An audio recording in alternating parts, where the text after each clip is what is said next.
Hello students, Kumar study circle में आप सबका स्वागत है। आज हमें सीजी लेबर इंस्पेक्टर एग्जाम को आगे बढ़ाते हुए आज एक नया ऑब्जेक्टिव क्वेश्चन वेतन भुगतान अधिनियम 1936 पर यहाँ पर लेके आया हूँ। इससे पहले जो मेरे से नए जुड़ रहे हैं, मैं कम से कम 10-15 वीडियो अपलोड कर चुका हूँ।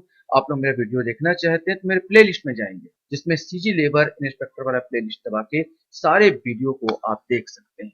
तो चलिए, मेरे उत्तर बताने से पहले आपको सोचना है और बताना है इसको उत्तर क्या है। पहला क्वेश्चन आपके सामने आता है, मजदूरी संदाय अधिनियम कब पारित हुआ। यहाँ पर ये तो सबको मालूम है 1936 को, लेकिन ये बता दे भाई कब पारित हुआ, डेट तो मुश्किल में फंस जाओगे।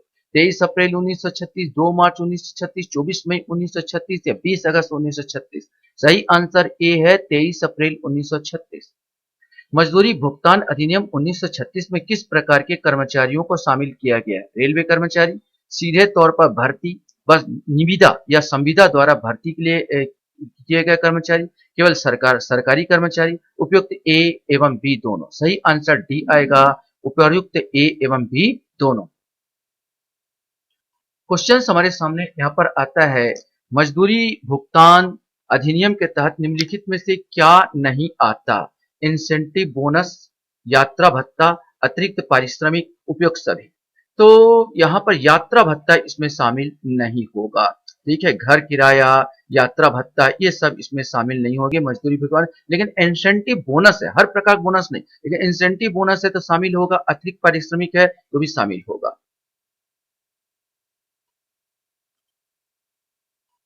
क्वेश्चन है, मजदूरी भुगतान अधिनियम के तहत वर्तमान में औसत कितने रुपए प्रतिमाह वेतन के ऊपर पाने वाले कर्मचारी पर यह लागू नहीं होगी। 1600 रुपए, 6500 रुपए, 7600 रुपए या 18000 रुपए प्रतिमाह। वर्तमान की बात किया जाए तो वर्तमान में ये चल रहा 18000 रुपए प्रतिमाह। जब अधिनियम बना था तब 1600 रुपए प्रतिमाह था। कुछ दिन बाद 6500 रुपए प्रतिमाह हो गया, लेकिन वर्तमान में 18000 रुपए प्रतिमाह कर दिया गया है।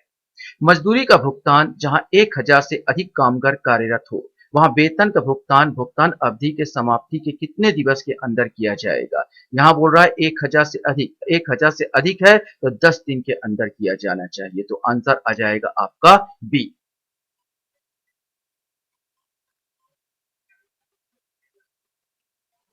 क्वेश्चन हमारे सामने यहाँ पर आता है, जहां कामगार की सेवाएं नियोक्ता द्वारा समाप्त कर दी गई हो तो मजदूरी का भुगतान सेवा समाप्ति के कितने दिन के अंदर किया जाएगा। 1 सप्ताह, पहले कार्य दिवस के अवसान पर, दूसरे कार्य दिवस के अवसान पर या सेवा समाप्ति के 1 घंटा पहले।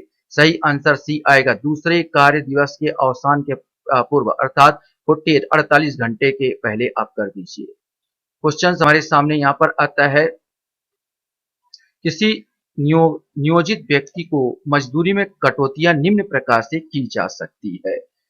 जुर्माना लगाकर, कर्तव्य में अनुपस्थिति के लिए, उस माल के नुकसान या हानि के लिए जो नियोजित व्यक्ति की अभिरक्षा में था, उपयुक्त सभी। तो जहां तक कटौती की बात किया जा रहा है, मजदूरी में कटौती, ये सारे चीज इसमें है, मन उपयुक्त सभी आएगा। क्वेश्चन है, मजदूरी भुगतान अधिनियम 1936 में किसी नियोजित व्यक्ति पर नियमों के उल्लंघन पर जुर्माना लगाया जा सकता है। इस यह किस धारा में उल्लेखित है।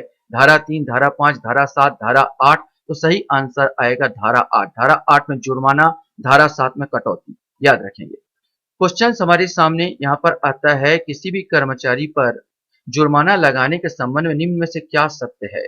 घटना घटित होने के 60 दिन के बाद जुर्माना नहीं लगाया जा सकता। कर्मचारी पर किसी एक भुगतान अवधि में प्राप्त पारिश्रमिक का 3% से अधिक जुर्माना नहीं लगाया जा सकता।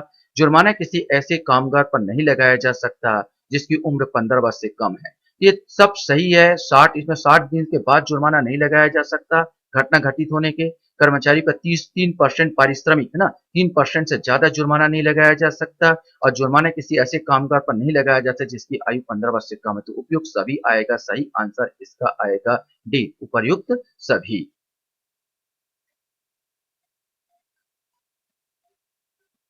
क्वेश्चन हमारे सामने यहाँ पर आता है, वेतन भुगतान अधिनियम 1936 के अंतर्गत इस नियम के तहत भुगतान में देरी, अभुगतान, अनाधिकृत कटौती करने पर नियोक्ता पर कम से कम कितने रुपए का जुर्माना लगेगा। 3750, 7550, 1500 या 4500? सही आंसर ए आएगा 3750। मजदूरी भुगतान अधिनियम लागू होगा जहां 10 से अधिक कर्मचारी हो, जहां 20 से अधिक कर्मचारी हो, जहां 100 से अधिक कर्मचारी हो, या जहां 1000 से अधिक कर्मचारी हो। सही आंसर बी आएगा जहां 20 से अधिक कर्मचारी हो। क्वेश्चंस है हमारे सामने, इस कानून के अनुसार भुगतान के अन्य प्रावधान के अनुसार सारे भुगतान निम्न रूप में किए जाएंगे। चालू करेंसी होना चाहिए, वस्तुओं में नहीं। कर्मचारियों के सहमति से वे चेक द्वारा भी लिया जा सकता है। भुगतान नगद में होना चाहिए, उपरोक्त सभी। तो ये सही सभी नियम लागू होंगे। चालू करेंसी में होगा, वस्तुओं के रूप में आपका नहीं होगा। कर्मचारियों की सहमति से चेक द्वारा भी लिया जा सकता है और भुगतान नगद होना चाहिए, अर्थात उपरोक्त सभी इसका आंसर आएगा। क्वेश्चन हमारे सामने आता है, वेतन अधिनियम 1936 के भुगतान के तहत कटौतियों की अधिकतम सीमा को आमतौर पर पार नहीं करना चाहिए। सहकारी समितियों के भुगतान के मामले में आमतौर 50% और 65%। सहकारी समितियों के भुगतान के नाम में आमतौर पर 65%, 75%।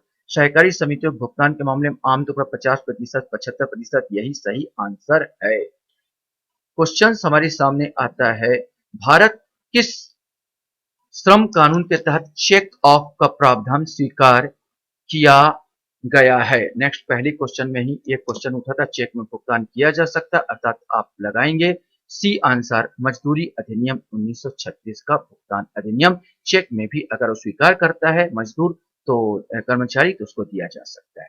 वेतन अधिनियम 1936 के भुगतान के अनुसार रेलवे कारखाने या औद्योगिक या अन्य प्रतिष्ठानों में जिसमें 1000 से कम, अब पहले वाले में था 1000 से अधिक, इसमें 1000 से कम व्यक्ति कार्यरत है, वेतन का भुगतान वेतन अवधि समाप्ति कितने दिन के भीतर करना होगा? ऐसी क्वेश्चन पहले था जिसमें बोला था 1000 से अधिक, तो 10 दिन बोला गया था। अब 1000 से कम हो, तो 1000 से कम हो तो इसका आंसर होगा महीने का 7वां दिन में आपको वेतन भुगतान करना होगा। जहां पर 1000 से कम व्यक्ति हैं तो महीने के 7वें दिन में आपको करना होगा।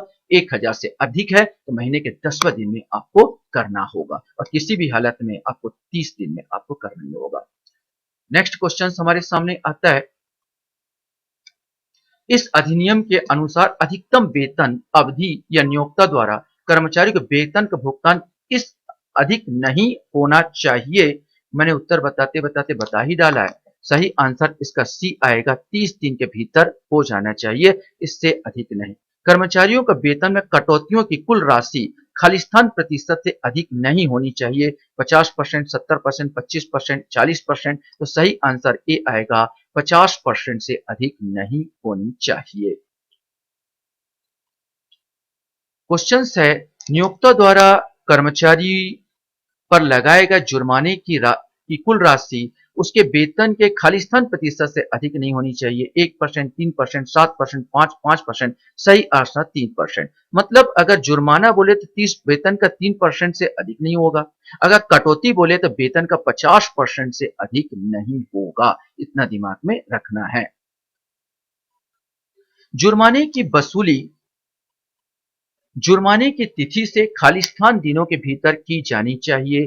30 दिन, 45 दिन, 60 दिन या 75 दिन। सही आंसर सी है, 60 दिन। 60 दिन के बाद आप उस पर जुर्माना वसूल नहीं सकते। लास्ट क्वेश्चन हमारे सामने यहाँ पर आता है, यदि मजदूरी की अवधि 1 महीने से अधिक है, यदि मजदूरी की अवधि 1 महीने से अधिक है तो नियोक्ता को जुर्माने से दंडित किया जा सकता है, जो कि खालिस्तान रुपए से कम नहीं होगा, लेकिन जो खालिस्तान रुपए तक बढ़ाया जा सकता है। 1000 रुपए और 7500 रुपए, 1000 रुपए और 10,000, 500 या 5000, 750 या 6000 रुपए। सही आंसर ए आएगा, 1000 रुपए से 7500 रुपए तक आएगा। आशा करता हूं ये वीडियो भी आपको अच्छा लगा होगा। आप लोग मेरे वीडियो को वॉच करते हो, इसलिए धन्यवाद। Thank you very much.